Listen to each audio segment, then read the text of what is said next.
ওকে, আজকে আমরা শিখব কিভাবে আমরা সিভি পাঠাবো। সিভি পাঠানোর জন্য আমাদেরকে প্রথমে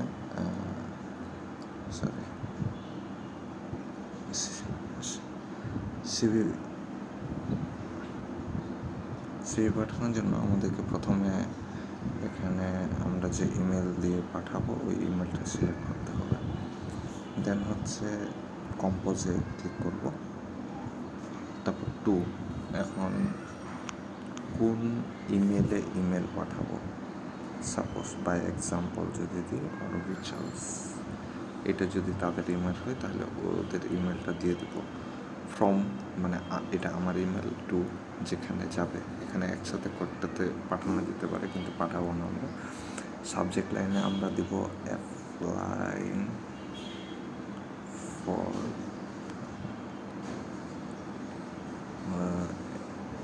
এখানে পোস্টের নাম থাকবে ফর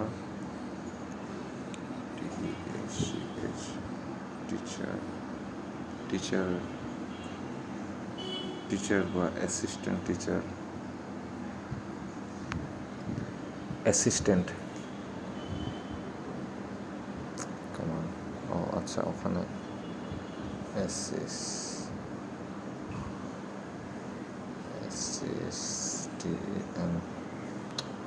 বানান ভুলে গেছে,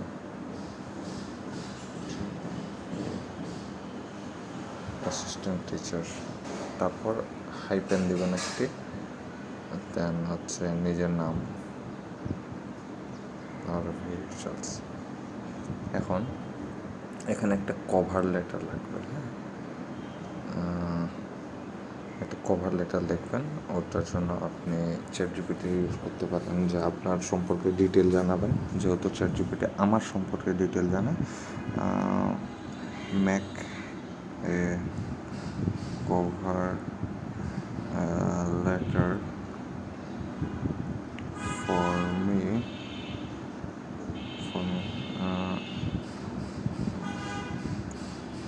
based on TESA teacher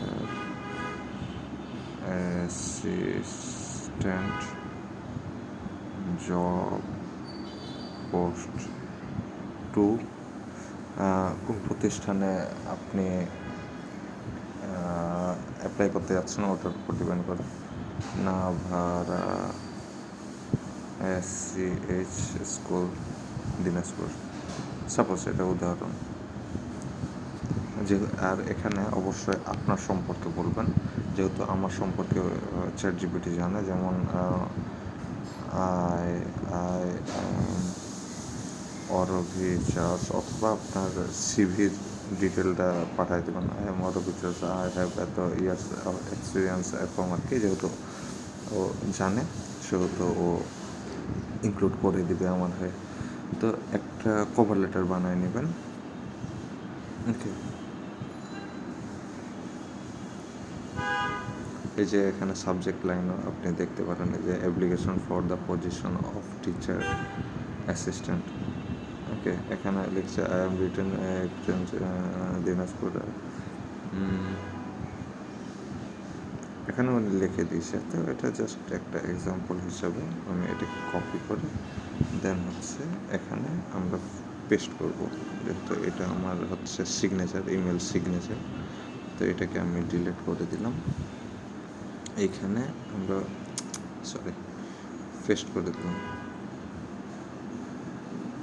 paste plane text. ঠিক আছে, তো এখান থেকে হচ্ছে যেহেতু এগুলো লাগবে না,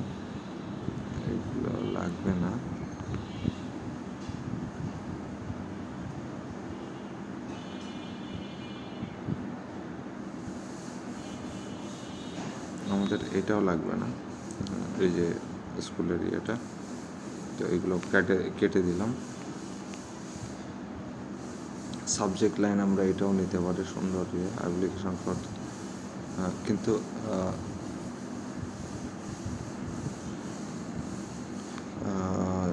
ইমেল খোলার আগে আমরা দেখব যে প্রথম এই যে অ্যাপ্লাই থেকে শুরু করে 3টা থেকে 4টা ওয়ার্ড দেখা যায়। ঠিক আছে, এইটা হচ্ছে খুবই ইম্পর্ট্যান্ট। তো অ্যাপ্লাইং ফর অ্যাসিস্ট্যান্ট টিচার বা সামথিং এরকম কোনটা যেটা ভালো হয় ওইটা বসাতে হবে, হ্যাঁ, তো রিসার্চ করে নিতে হবে। তো আমি ওটাই রেখে দিলাম, তাহলে বুঝতে পারবে ওনারা যে এটা কোনো জব পোস্টের জন্য অ্যাপ্লাই করছে। ডিআর এখানে নাম বা এইচআর এইচআর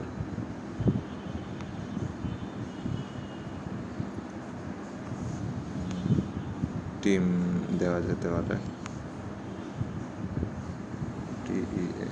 টিম এইভাবে করে একটা যে রিগার্ডস অর অফিসালস, এখানে এগুলো কেটে দিই, নিচেরটা কেটে দিলাম। ওকে, তো আমরা যদি এখন এখানে এটা চলে আসছে, বলা যায় না, এরকম থাকতে পারে।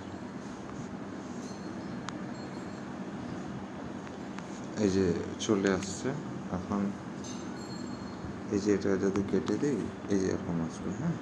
তা এখন আমরা সিভি যদি আপলোড করি, এই যে এখানে এই যে এই কিতে আমরা যদি চাপ দিই, এটা হচ্ছে অ্যাটাচ ফাইল অথবা অ্যাটাচ ফাইল লেখা থাকলে যে এখানে সিভিটা আমরা আপলোড করব। তো এখানে ক্লিক করলাম, পাশেরটা কিন্তু সেন্ড বাটন, এটাতে ক্লিক করলাম, এই মানে পিনের যেটা হচ্ছে লোগো, এটাতে ক্লিক করে দেন হচ্ছে ফাইলস। যদি আমরা পিডিএফে কি বলে এক্সপোর্ট করে থাকি তাহলে ফাইলসে পাওয়া যাবে। তাহলে আমি ডকুমেন্টসে ক্লিক করলাম,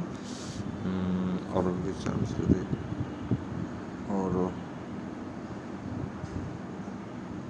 আচ্ছা আমার এখানে নাই, কিন্তু আমার এখানে নাই, সাপোজ একটা দিলাম, এটা হচ্ছে সিভির নাম। আপনি সিভির নাম যদি আপনি খেয়াল করেন, সিভির নাম কি, অ্যাডমিট কার্ড অরভি চার্লস, ঠিক আছে। আপনার সাবজেক্টের যে লেখাটা দেবেন, applying for assistant teacher Arvi Charles, ওরকম আর কি আপনার সিভিটাও আপনার নাম লিখতে পারেন, আপনার নাম সিভি, বা অ্যাপ্লাইং ফর অমুক টিচার সিভি হাইপেন দিয়ে অরভি চার্লস বা আপনার নাম দিতে পারেন, হ্যাঁ। যেমন আমি যদি আপনাকে লিখে দেখাই, তাহলে একটা উদাহরণস্বরূপ এটা কেটে দিই, না সিভি আছে কিনা আমার কাছে, ওকে সরি, সিভি পিডিএফ, যেমন সাপোজ যদি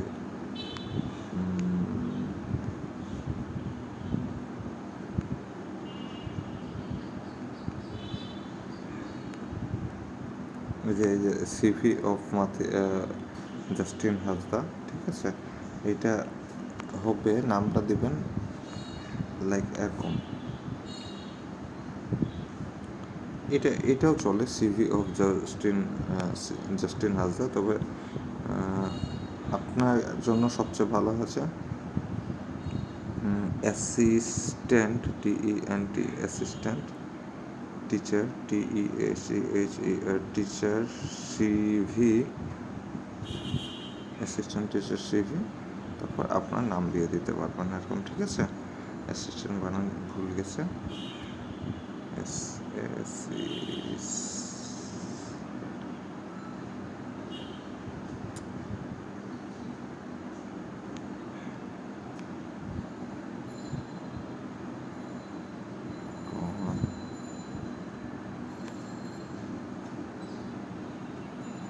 অ্যাসিস্ট্যান্ট টিচার সিভি, এরকম নাম দিলে তাহলে আপনিও দেখতে পারবেন যে আমি টিচিংয়ের জন্য বা সিনিয়র টিচার এটার জন্য অ্যাপ্লাই করতেছি। তো আপনার সার্চ দিতেও সুবিধা হবে, অ্যাসিস্ট্যান্ট লিখলে আপনি আপনার সিভিটা পেয়ে যাবেন। তারপর আপনার যদি অ্যাকাউন্টেন্টটা যদি দেন, তাহলে অ্যাকাউন্টেন্ট সিভি বা সিভি অফ অ্যাকাউন্টেন্ট এরকম লিখলে আপনি পেয়ে যাবেন। এখন আমি যদি এখানে ডকুমেন্টসে গিয়ে যদি সার্চ করি সিভি, এই যে অ্যাসিস্ট্যান্ট টিচার সিভি, এখানে কিন্তু অবশ্যই আপনার নাম থাকবে, ঠিক আছে। এই এটা লিখে দেবেন যাতে ওনারাও বুঝতে পারে যে এটা আপনার সিভি হয়, সিভির অ্যাটাচ ফাইল। এইভাবে করে এই যে সেন্টে যদি আপনি ক্লিক করেন তাহলে চলে গেল। আমরা একটু যদি এখানে দেখি যে আপনার আউটবক্সে হইলে মেলটা যায় না, আউটবক্সে যতক্ষণ থাকবে, আউটবক্সে নেই যেহেতু এটা চলে গেছে সেন্টে, তাহলে সেন্টে এই যে ইমেলটা চলে গেছে। আর যখন একজন মানে ইমেলটা ওদের কাছে আসবে, এই যে ঠিক আছে এখানে কিন্তু চলে আসছে, যে ওরা যে যখন পাবে ওটাও আপনাকে একটু দেখিয়ে দিই। এই যে এরকম দেখবে, বুঝেন, এই যে কে পাঠাইছে আপনার নাম থাকবে, ঠিক আছে, যে মেল থেকে পাঠাবেন ওটার নাম থাকবে, যেমন অরভি চার্লস পাঠাইছে সাপোজ, তো উনি দেখেই বুঝতে পারবে যে এটা হচ্ছে অ্যাপ্লাইং ফর অ্যাসিস্ট্যান্ট টিচার, আমার নাম দেওয়া আছে, এটা হচ্ছে সাবজেক্ট যেটা আমি দিয়েছিলাম। সাবজেক্টের কিন্তু এখানে 4টা থেকে 5টা ওয়ার্ড দেখবে। আর বডি যেটা, এই যে আমি যে এখানে বডিতে কি লিখছিলাম, আমরা কভার লেটার দিয়েছিলাম dear HR team, I am writing to expert, এখানে মোটামুটি 6-7টার মতো ওয়ার্ড দেখা পাচ্ছে। আর আপনি যে PDF ফাইল দিয়েছেন অ্যাসিস্ট্যান্ট টিচার সিভি, তো এই জিনিসটা দেখা পাচ্ছে, তাহলে উনিও বুঝতে পারতেছে যে আপনি কতটুকু প্রফেশনাল। এই হচ্ছে ইমেল পাঠানোর নিয়ম, সিভির ইমেল পাঠানোর নিয়ম। ওকে, তাহলে আজ এই পর্যন্তই, টাটা।